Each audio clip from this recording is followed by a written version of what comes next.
নমস্কার বন্ধুরা, আমি সঞ্চিতাস এসেন্স রেসিপিস ইউটিউব চ্যানেলে আপনাদের সবাইকে স্বাগত।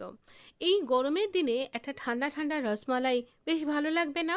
আর সেটা যদি হয় ঠান্ডাই ফ্লেভারের, তাহলে তো একেবারে সোনাই সোহাগা। ভীষণ সুন্দর খেতে লাগবে। আর এটা গরমকাল শুধু নয়, গরমের দিনে তো ভীষণই সুন্দর। এছাড়া এই রসমালাই আপনি অন্য যে কোনো সময় কিন্তু এই ফ্লেভারটা যদি আপনার খুব ভালো লাগে, অবশ্যই খেতে পারেন। ভীষণ সুন্দর খেতে লাগবে এই রসমালাইটা, একদম অন্য রকমের। বাড়িতে গেস্ট আসুক বা কোনো ফেস্টিভ্যাল, যে কোনো ফেস্টিভ্যালে, বাঙালি হোক অবাঙালি হোক, যে কোনো ফেস্টিভ্যালেই এই রেসিপিটা কিন্তু মাস্টই মাস্ট। ভীষণ সুন্দর খেতে লাগবে। আপনি যদি মিষ্টি খেতে ভালোবাসেন, আপনি যদি ছানা মিঠাই খেতে ভালোবাসেন, তাহলে এই রেসিপিটা আপনার ভীষণ ভালো লাগবে। কলকাতার রসগোল্লার মতোই এটা অসম্ভব সুন্দর খেতে, আর খানিকটা ওই টাইপেরই। তৈরি করাও খুব সহজ। বাড়িতে আপনার কাছে যা কিছু আছে তাই দিয়েই তৈরি করতে পারবেন এই সুন্দর সুন্দর রেসিপিটা। এই রেসিপিটা করতে বিশেষ কিছু ঝামেলা লাগে না, শুধু আপনাকে একটু ঠান্ডায় পাউডারটা রেডি করে রাখতে হবে। আর ভীষণ স্পঞ্জি, দেখছেন কতখানি স্পঞ্জি, পুরো বাউন্স করে যাচ্ছে।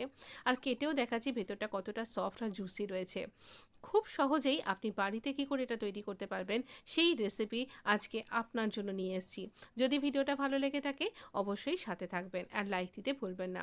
কড়াইয়ের মধ্যে আমি প্রথমে একটু জল দিলাম। কড়াইটা আঁচটা অন করা আছেই এবং সেটা গরমও হয়ে গেছে। জল দেওয়ার কারণ, আমি এরপর দুধ দেব, তাহলে দুধটা যাতে কড়াইতে ছিটকে না যায়, আটকে না যায়, তার জন্য। সেই জন্য জলটা দিলাম। এবারে দিচ্ছি আগে থেকে জাল দিয়ে রাখা ফুল ফ্যাট মিল্ক।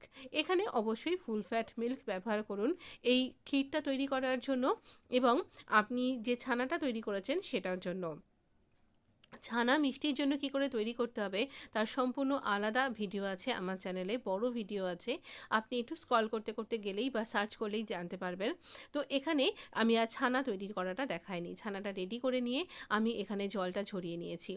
জল ঝরাতে গিয়ে আমার ছানাটা একটুখানি বেশি ড্রাই হয়ে গেছে।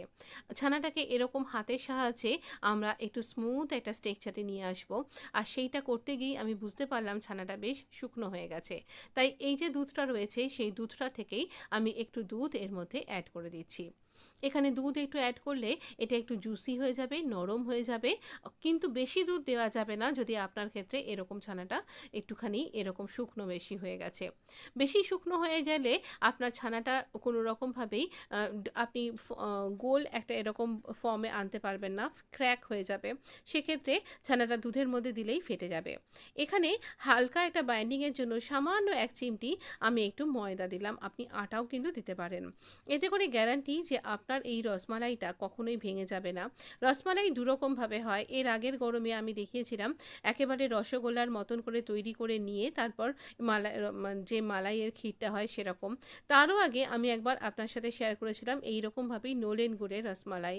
তো সেটাও কিন্তু খুব সুন্দর হয়েছিল। ডাইরেক্ট আপনি দুধের মধ্যে দিতে পারবেন। আজকেরটা সেই ডাইরেক্ট দুধের মধ্যে। দুরকমভাবেই কিন্তু রসমালাই জনপ্রিয়। দুরকমভাবেই কিন্তু হয়। আমি বাঁহাতে আমার এই যে দুধটা সেটাকে একটু তলা থেকে স্ক্র্যাপ করে দিচ্ছি, যাতে করে এর তলাটা লেগে না যায় আর এটা উপচে পড়ে না যায়। তো আমি এরকমভাবে ছানাটাকে স্মুথ করে নিলাম আর কয়েকটা পোর্শনে ভাগ করলাম, যে এরকম বড় আমি এটা করতে চাইছি। খুব বড় না, খুব ছোট না, কারণ এটা দুধের মধ্যে গেলে অনেকটা ফুলেও যাবে।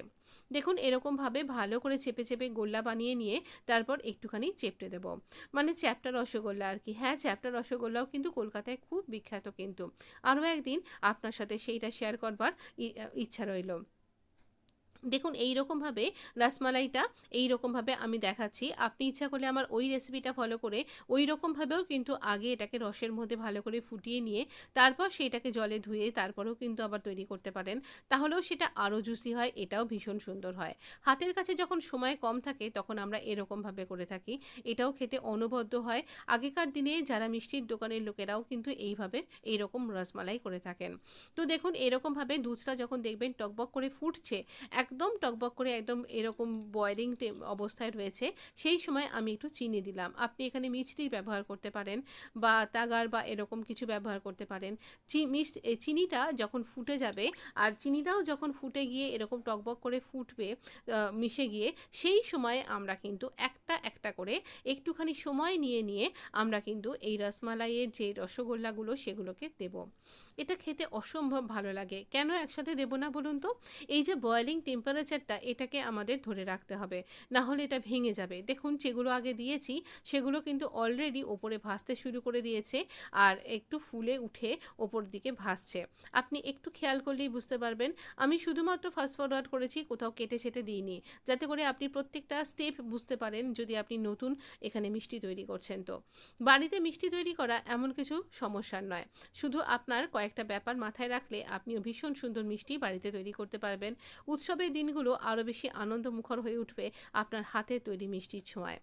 ভীষণ সুন্দর খেতে লাগবে যখন আপনার অতিথি, আপনার অভ্যাগতরা এবং আপনার আত্মীয় স্বজন, বন্ধুবান্ধব, বাড়ির প্রতি সবাই খেয়ে খুবই ভালো বলবেন। দেখুন যখন আমরা দেখব প্রত্যেকটা মিষ্টি ওপরে ভাসতে শুরু করেছে আর মিষ্টিটা একটু খুন্তির সাহায্যে তুলে নিয়ে বা স্প্যাচুলা দিয়ে তুলে নিয়ে দেখবেন যে হ্যাঁ এটা ঠিকঠাক হয়ে গেছে, সেই সময় আমরা এই পাউডারটা দেব। এটা হলো সেই ম্যাজিক্যাল পাউডার, এটা হলো সেই ঠান্ডাই পাউডার। এই ঠান্ডাই পাউডারের রেসিপি আমি ঠিক এর আগের ভিডিওতে গতকাল আপনার সাথে শেয়ার করেছি। অবশ্যই একবার আমার চ্যানেলটা ভিজিট করলেই আপনি দেখতে পাবেন। এখানে আমরা আরও একটু ফ্লেভার আনার জন্য এখানে কেশর দিলাম এবং খানিকটা কালারও আসবে, যদিও এই ঠান্ডাইয়ের মশলার মধ্যেই কিন্তু কেশরটা দেওয়া আছে। তো এটা খেতে অপূর্ব লাগবে। এটা একটু ফ্রিজের মধ্যে রেখে ঠান্ডা করে খাবেন, অনেক অনেক ভালো লাগবে, এইটুকুনি বলতে পারি। তো দেখুন এইরকমভাবে, এটা এরকমভাবে যদি আপনার মনে হচ্ছে এই পাউডারটা, এই স্ট্রেকচারটা যদি আপনার পছন্দ না হয়, তাহলে আপনি এটাকে দুধের মধ্যে আলাদাভাবে ফুটিয়ে নিয়ে বা দুধ দিয়ে বেটে নিয়ে তারপরে এটাকে ছেঁকে নিয়ে এটা ব্যবহার করতে পারেন। ভীষণ সুন্দর লাগে এটা খেতে, এরকমটাও ভীষণ সুন্দর লাগে। এবার আমি একটু ঠান্ডা হয়ে করে নিয়েছি, পুরো ঠান্ডা এখনও হয়নি, এখনও ধোঁয়া উঠছে। তো এটা আমি সার্ভ করছি। এটাকে ফ্রিজে রেখে আমরা খেয়েছিলাম, ভীষণ সুন্দর লেগেছিল খেতে। আর এখানে দেখুন একটা আস্তরণ পড়ে গেছে, এর মধ্যে রোজ পেটাল আছে, তার একটা কালার এসছে, ভীষণ অপূর্ব সুন্দর গন্ধ আর ভীষণ ইয়ামি ইয়ামি হয়েছিল। আমি তো অবশ্যই বলবো আপনি যদি আমার কোনো একটা মিষ্টি বানানো এর মধ্যেই যদি ফলো করে রেখেছেন বা দেখেছেন আপনার ভালো লেগেছে, বাড়িতে তৈরি করেছেন, তাহলে বলবো এই মিষ্টি রেসিপিটা অবশ্যই তৈরি করুন। আর ঠান্ডাই পাউডারটা দেওয়াটা খুবই দরকার, তা নাহলে ওই টেস্টটা আসবে না। এই সামার সিজনে এই ঠান্ডাই পাউডারের ঠান্ডাই রেসিপিটা ভীষণ শরীরকে আরামও দেবে, শরীরকে সুস্থও রাখবে আর আপনার খেতেও খুব ভালো লাগবে। আমি না একটু চেরি দিয়ে গার্নিশ করলাম, যাতে করে আরও একটু দেখতে ভালো লাগে আর যাকে সার্ভ করব তারও খেতে ভালো লাগবে। আগে তো দেখতে ভালো লাগবে, তবে তো সেটা সে খেতে পারবে, ইচ্ছা করবে তার। তো সেই জন্যেই। আর দেখুন এই এতখানি আমার এই জুসটা রয়ে গেছে, এটা ওপর থেকে সার্ভ করবার সময় একটু করে দিয়ে সার্ভ করতে হবে। প্লেটে আর ধরছে না বলে আমি এটা কড়াইয়ের মধ্যেই রেখে দিয়েছি। একটু তুলে দেখাই বা ভেঙে কেটে দেখাই যেটা কতটা সফট আর জুসি হয়েছে। দেখুন আমি চাপ দিলে পারে এটা পুরো কলকাতার রসগোল্লার মতো স্পঞ্জ হয়েছে এবং বাউন্স করছে। এই ভেতরটাও কতটা জুসি রয়েছে দেখুন, পুরো জাল জাল হয়ে রয়েছে। আপনি দরকার হলে একটু জুম করে নিয়ে দেখতে পারেন। আর অবশ্যই এই ধরনের মিষ্টি একবার বাড়িতে বানিয়ে খান। যদি ভিডিওটা ভালো লেগে থাকে প্লিজ লাইক, শেয়ার এবং সাবস্ক্রাইব করে একটা সুন্দর কমেন্ট করে দিন, আমার খুব ভালো লাগবে। ধন্যবাদ বন্ধু।